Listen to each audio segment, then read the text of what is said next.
할렐루야. 자, 이 오늘 8장까지 이어지는 엘리사와 관련된 사건들. 이 오늘 사건은 이제 6장 8절부터 이어지게 되는데, 이제 아람의 벤 하닷이 사마리아를 이제 침공을 하게 됐죠. 이제 사마리아 성을 포위하고 공격을 하는데, 아마 굉장히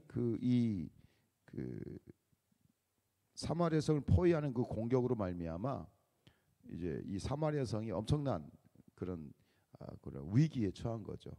뭐 예를 들어서 뭐 밖에 나가서 어떤 이 보급로를 완전히 차단이 되니 그 안에서 어떤 일이 벌어지냐면 이제 식량 먹을 것이 없어지는 그런 어떤 상황이 이제 벌어진 거예요. 그러다 보니까 이 어제 6장이 보면 어떤 일이 벌어졌어요? 먹을 것이 없으니까 서로 자기 자식들을 삶아 먹는 거예요. 예? 이거는 뭐 거의 갈 때까지 간 거죠, 그죠? 생각할 수 없는 일이, 상상할 수 없는 일이 이 사마리아 성에 지금 일어나 버린 끔찍한 그런 상황이 벌어지게 된 거죠. 먹을 것이 없어서 서로 자식을 내줘 삶아 먹는다. 참 기가 막힌 일이 벌어진 거죠. 근데 이런 현실 속에서 앞에서 이제 이 말씀에 보면 6장 6장 후반부에 보면 이 베나닷이 결국은 이게 다 엘리사 탓이다. 앞에서 이제 봤던 것처럼 엘리사를 이제 공격하러 왔을 때에 그들 눈을 멀게 해가지고 사마리아 성으로 인도해 버리잖아요. 사마리아 한복판으로 인도해 버리잖아요. 어떤 이런 일들 때문에 엘리사 때문에 벌어진 일이다. 그러면서 엘리사를 내가 죽이리라. 그렇게 했다가 다시 그거를 철회를 하게 되고 결국은 이제 이 엘리사가 예언을 합니다. 걱정하지 말라. 이제 이런 식량의 위기가 이제 풀릴 것이다. 그러면서 이제 그런 얘기를 하는데 그러면서 한 가지 이제 이야기를 하는 건 뭐냐면 지금 그 2절 1절 2절에 보면 이제 이런 어떤 오늘 이 7장을 보면 재밌는 건 뭐냐면 1절과 2절의 이 언급이 뒤에 가서 끝에 가서도 똑같이 한번 반복이 되죠. 앞에서 1절과 2절에서는 이렇게 될 것이다. 이제 식량 위기가 해결이 될 것이다. 그리고 한 가지를 더 얘기해요. 그러니까 그렇게 얘기를 하니까 그 군대 장관 하나가 뭐라고 얘기하냐면 2절에 뭐라고 얘기합니까? 여호와께서 하늘에 창을 내신들 어찌 이런 일이 있으랴. 괜찮아, 회복될 거야. 이제 이런 위기에서 벗어날 거야 라고 말하니까 이 장관이 한다는 말이 하나님이 하늘에 창을 내신들 어떻게 그런 일이 있으냐라고 부인하고 반박해요. 그러니까 무슨 얘기를 하냐면 이 엘리사가 뭐라고 얘기하냐면 2절 끝에 보면 엘리사가 이르되 네가 내 눈으로 보리라. 아니야, 네가 보게 될 거야. 그런데 한 가지 예언하는 건 뭐냐면 그러나 그것을 먹지는 못하리라 그래요. 무슨 얘기예요? 죽을 거란 얘기예요. 근데 오늘 7장을 읽고 끝에 가면 그 이야기가 다시 그대로 반복이 돼요. 그죠? 18절 보세요. 18절 19절. 하나님의 사람이 왕에게 말한 바 같으니 이르되 내일 이맘때에 그러면서 얘기하죠. 그리고 뭐라고 얘기합니까? 19절에 그것을 더는 먹지 못하리라. 왜? 20절에 그의 장관에게 그대로 이루어졌으니 곧 백성이 성문에서 그를 밟음에 죽었더라 그랬어요. 오늘 이 이야기가 이제 그 사마리아 성에 이제 결국은 아주 기가 막힌 정말 기가 막힌 그런 일이 벌어지지 않습니까? 그러니까 성 어귀에 있는 이 나병 환자 4명이 야 우리 굶어 죽느니 그냥 아람 군대에게 가서 항복하고 우리 목숨이라도 부지하자. 그래가지고 해가 지고 난 다음에 이제 간단 말이에요. 아람 군영에 진으로 갔어요. 그런데 아무것도 없는 거예요. 개미새끼 한 마리 없는 거예요. 이게 뭔 일이냐? 그러면서 이제 그러면서 어쨌든 막 자기 먹고 막 보물 숨기고 하다가 야 이러면 안 되잖아. 우리 알려줘야지. 그래가지고 이제 이스라엘 이제 사마리아 성에 알리죠. 그러니까 처음에는 이 왕이 이제 그걸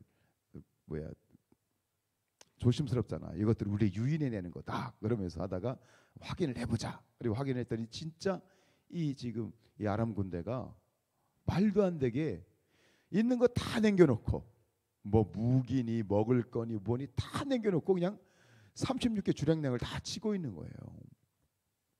그 이유가 뭡니까? 7절과 8절에 보면 하나님께서 그들에게 환청을 듣게 하신 거죠.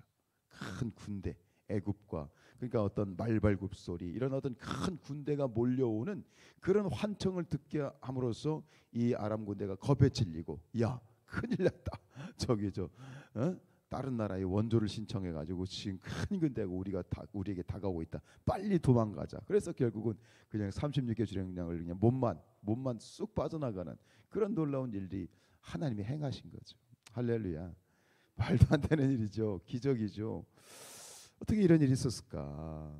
그것도 이스라엘에 북이스라엘에 역시 왕은 이런 어떤 여러 가지 이제 일들을 보면 정말 하나님께서 이 역사하신 일은 우리가 상상할 수 없는 거 이게 말도 안 되는 정말 말도 안 되는 어떻게 이런 일이 있을까 생각할 수 있는데 결국은 이제 오늘 말씀에서 앞에서 말씀드린 것처럼 결국 이 말씀대로 하나님이 이제 엘리사의 예언대로 하나님이 이제 이스라엘에 행하셨는데 오늘 이야기에서 제 눈에 확 들어오는 건 뭐냐면 바로 이거예요. 그 기적 사건 뒤에 이 두 가지를 예언하잖아요. 식량난이 해결될 것이다. 또 한 가지, 넌 죽는다. 그 장관.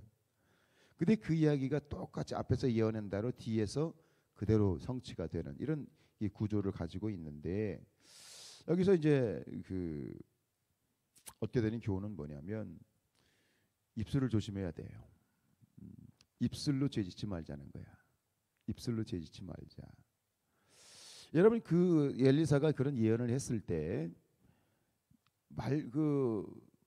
이 장관 말고 장관과 같은 생각을 한 사람들이 있었을까 없었을까요? 있었을 거라고 생각해요. 어떻게 그런 일이 말도 안 되는 일이다라고 생각은 할 수 있었을까? 근데 그 입술로 내뱉어서 모든 사람들 앞에서 공공연하게 떠든 거는 이 사람이잖아요. 중요한 건 내 마음에 우리 마음에 부정적이고 또 반대하는 마음이 있을 수 있어요. 근데 중요한 건 입술로 범죄하면 안 돼. 입술로 죄 지으면 안 돼. 이 대표적인 사건이 뭡니까? 그게 바로 가데스 바네아 대반역 사건 아니겠어요? 이스라엘 백성들이 이제 출애굽을 해가지고 가데스 바네아에서 이제 정탐꾼들을 보내서 다시 이제 그 보고를 대회를 하는데 여호수아 갈렙 이외에 10명은 안 된다. 우린 죽는다라고 얘기를 하니까 이스라엘 백성들이 그 말을 듣고 막 이제 소동이 일어나면서 거기서 왜 우리를 죽이려고 여기까지 왔냐? 차라리 애굽으로 가자. 우리를 죽여달라. 막 그렇게 막 떠들어요. 근데 하나님이 뭐라고 말씀하시냐면 민수기 14장 28절에 그들에게 이르기를 여호와의 말씀에 내 삶을 두고 맹세하노라. 하나님이 야, 내 삶을 두고 맹세한다. 이런 표현을 쓰셔요. 내 삶을 두고 맹세하노라. 너희 말이 내 귀에 들린 대로 내가 너희에게 행할 것이다. 하나님 말씀이에요. 너희 말이 내 귀에 들린 대로 내가 그대로 행한다라고 말씀하셨어요. 마음에는 그럴 수 있어요. 얼마든지 마음에는 불만이 있을 수 있고 대적함이 있을 수 있고 그런 마음에 일어나는 일들. 그런데 마음에서 일어나는 그런 것과 생각과 입으로 내뱉는 것은 천지 차이다. 하나님은 중심을 보시기도 하시지만 우리가 어떻게 말을 하느냐라는 그 말에 하나님은 굉장히 민감하게 반응하신다라는 것을 우리가 볼 수 있어요. 입술을 조심해야 돼요. 입술로 범죄하지 않아야 될 줄로 믿습니다. 그래서 구화지문 설참신도라라는 말이 있습니다. 구화지문, 입은 재앙이 드나드는 문이다. 설참신도, 혀는 몸을 베는 칼이다. 우리가 아는 것처럼 죽고 사는 권세가 혀에 달렸다고 그랬잖아요. 구화지문 설참신도예요. 입은 잘못하면 화가, 입을 잘못 여면 이 재앙이 들어오게 되고 혀는 내 몸을 칼이 아니라 이 혓바닥 하나가 이 새치여가 내 몸을 자르는 참한다 잘라버리는 칼과 같다. 이것은 세상에서도 마찬가지죠. 일반적으로 우리의 삶에서도 마찬가지겠지만 특별히 신앙에 있어서 하나님 앞에서 우리가 믿는 자로서 고백하여지는 이 입술의 문제는 굉장히 중요한 것이다. 우리의 입술이 하나님 앞에 범죄하지 않기를 축복합니다. 네, 그래요. 잠언서 4장 24절에 구부러진 말을 내 입에서 버리며 비뚤어진 말을 내 입술에서 멀리하라. 구부러진 말을 내 입에서 버리며 비뚤어진 말을 내 입에서 멀리하라. 말은 한번 내뱉으면 돌이킬 수가 없는 거예요. 전 말의 실수가 많아요. 저도 참 늘 하나님 앞에 경계하고 하지만 이게 쉽지가 않은 문제인데 어쨌든 간 중요해요. 단속해야 돼요. 한번 내뱉은 말은 다시는 주담을 수 없어. 책임을 져야 되는 거예요. 응? 우리의 입술이 믿음의 입술이 되기를 축복합니다. 우리의 입술이 믿음의 고백이 되기를 축복합니다. 할 수 있거든요. 무슨 말이냐? 믿는 자들에게 능치 못할 일이 없느니라. 할 수 있습니다. 하나님이 하십니다. 믿음의 고백, 찬양, 축복, 그런 입술. 우리의 입술이 주님 앞에 복된 입술이 될 수 있기를 주님의 이름으로 축원드립니다.